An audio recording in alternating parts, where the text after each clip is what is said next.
കൂട്ടുകാരെ മണ്ട ചാറുമ്പോഴെന്നുള്ള പാഠഭാഗത്തെ പഠന പ്രവർത്തനങ്ങളായിരുന്നു നമ്മൾ കഴിഞ്ഞ വീഡിയോയിൽ ചെയ്തുകൊണ്ടിരുന്നത്. ലെങ്ത്ത് വീഡിയോയ്ക്ക് കൂടുന്നതുകൊണ്ടാണ് കുറച്ച് ഭാഗങ്ങളായിട്ട് വീഡിയോ ഇടുന്നത്. ഇവിടെ അതിൻ്റെ ബാക്കി ഭാഗം, അതായത് ചന്തമുള്ള ഭാഷയായിരുന്നു നമ്മൾ പറഞ്ഞുകൊണ്ടിരുന്നത്. അടുത്തതായി ഇവിടെ കൊടുത്തിരിക്കുന്നത് അതായത് പിന്നെയും നമ്മൾ ആവർത്തിക്കുന്ന പദങ്ങളെക്കുറിച്ചാണ്. അപ്പോൾ എന്തായാലും ലതാ സജീവ് വേൾഡിൻ്റെ ഒരു പുതിയ മലയാളം ക്ലാസ്സിലേക്ക് എല്ലാ കൊച്ചു കൂട്ടുകാർക്കും സ്വാഗതം. ഇവിടെ അടുത്ത പ്രവർത്തനം പിന്നെയും എന്ന പേര് നൽകിയിട്ടുള്ള ദൂരെ ദൂരെ കിഴക്കു നിന്നെത്തും വാരിതങ്ങൾ ചിതറി നീങ്ങുന്നു. അവിടെ ദൂരെ എന്ന് പറയുമ്പോൾ അർത്ഥമാക്കുന്നുണ്ട്. അപ്പോൾ ദൂരെ എന്ന് പറഞ്ഞാൽ കുറച്ചകലെ, എന്നാൽ ദൂരെ എന്ന് പറഞ്ഞാൽ വളരെ അകലെ എന്നർത്ഥം. അതായത് പണ്ട് എന്ന് പറയുന്നത് പോലെയാണോ, കുറെ കൂടെ ഒരു അകലം തോന്നില്ലേ? പണ്ടേ എന്ന് പറഞ്ഞാൽ വളരെ പണ്ടേ അല്ലേ, ഒരുപാട് പണ്ടേക്ക് എന്നുള്ള അർത്ഥം വരുന്നതാണ് ഈ. അത് വേണമെങ്കിൽ അതൊരു വിശേഷണ പദമായിട്ട് വേണമെങ്കിൽ നമുക്കിവിടെ പറയാം. കുറച്ചുകൂടി നമ്മൾ എന്താ പറയുക, അതിൻ്റെ ആഴത്തെ കൂട്ടിക്കാണിക്കുന്ന ഒരു രീതിയിലാണ് നമ്മളിങ്ങനെ പദങ്ങളുടെ ഇരട്ടിപ്പ് ഇവിടെ അർത്ഥമാക്കുന്നത്. ഇതുപോലെ കൂടുതൽ പ്രയോഗങ്ങൾ കവിതയിൽ നിന്ന് കണ്ടെത്തുക എന്നൊരു വർക്കാണ് ഇവിടെ തന്നിരിക്കുന്നത്. ഉദാഹരണം, നമ്മൾ ചില മലയാള ചലച്ചിത്ര ഗാനങ്ങൾ, സിനിമാ ഗാനങ്ങൾ കൊടുത്തിട്ടുണ്ട്. മിനുങ്ങും മിനുങ്ങി മിന്നി തേടുന്നതാരേ, വരുമോ ചാരേ നിന്നച്ചൻ. നമുക്ക് വളരെയധികം പോപ്പുലറായിട്ടുള്ള ഒരു ഇതാണ്. BK ഹരിനാരായണനാണ് ഇതിൻ്റെ രചന.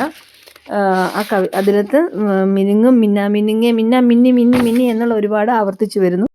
ഇതുപോലെയുള്ള വരികൾ കവിതയിൽ നിന്ന് കണ്ടെത്തുക എന്നുള്ളതാണ്. ഇനി അടുത്തത് വരമഴ വർണ്ണമഴ എന്നൊരു ഹെഡിങ്ങോട് കൊടുത്തിരിക്കുന്നത് നമ്മുടെ ഈ കവിത വായിക്കുമ്പോൾ കാണുന്ന ഓരോ ഭാവങ്ങളില്ലേ, ഓരോ വരികളുടെ അർത്ഥം അതൊന്ന് വരച്ച് നോക്കൂ എന്നുള്ളതാണ്. അതായത് ഇപ്പോൾ കുട്ടികൾക്ക് എല്ലാവർക്കും പല കഴിവുകളാണുള്ളത്. അപ്പോൾ അങ്ങനെയുള്ള കുട്ടികൾക്ക്, വരയ്ക്കാൻ കഴിവുള്ള കുട്ടികൾ ഈ മഴ, നൂല് പോലെയുള്ള മഴ പെയ്യുന്നതും ചില ചിത്രങ്ങൾ നമുക്ക് പാഠപുസ്തകത്തിൽ തന്നെയുണ്ട്. അപ്പം സ്ത്രീകൾ ഞാറ് നടുന്നതും, ചെളിയിൽ നിന്ന് ഞാറ് നടുന്നതും, അവരുടെ പാട്ട് പാടുന്ന ഒരു ഭാവവും അതെല്ലാം കൂടി ഇങ്ങനെ വരച്ച് നിങ്ങൾ ചിത്രങ്ങളാക്കുക എന്നുള്ളതാണ് കൊടുത്തിരിക്കുന്നത്.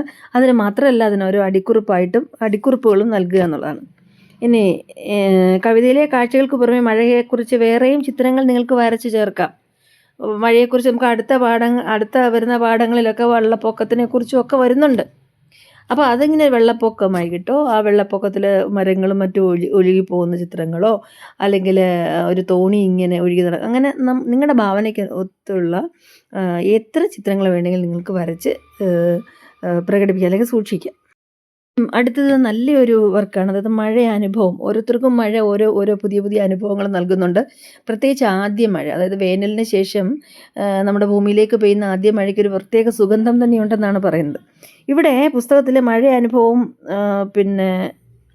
പലതല്ലേ എന്നൊരു ചോദ്യമുണ്ട്. എനിക്കുള്ള അനുഭവം ആയിരിക്കില്ല, അപ്പോൾ അത് മുതിർന്നവർക്കുള്ള അനുഭവം ആയിരിക്കില്ല. കുട്ടികൾ മഴയത്ത് തുള്ളിച്ചാടാനൊക്കെ വളരെ താല്പര്യമുള്ളവരാണ്. എന്നാൽ മുതിർന്നവരോ അല്ലെങ്കിൽ കുറച്ച് പ്രായമുള്ളവർക്കോ അതങ്ങനല്ല. അവരതിനെക്കുറിച്ച് കാര്യത്തോടെയാണ് വീക്ഷിക്കുന്നത്. കുട്ടികൾക്ക് അതെല്ലാം ഒരു കുട്ടിക്കളി തന്നെ. അപ്പോൾ എങ്കിലും അതൊരു അനുഭവങ്ങളാണ്. അനുഭവങ്ങൾ നമുക്ക് വേണമെങ്കിൽ ഒന്ന് ലിസ്റ്റ് ഒന്ന് കുറിച്ച് വെക്കാം. ഇവിടെ 2 മഴക്കാഴ്ചകൾ കൊടുത്തിട്ടുണ്ട്. അത് വളരെ അർത്ഥവത്തായതാണ് കേട്ടോ. ജിനൻ എന്ന എഴുത്തുകാരൻ്റെയാണ്.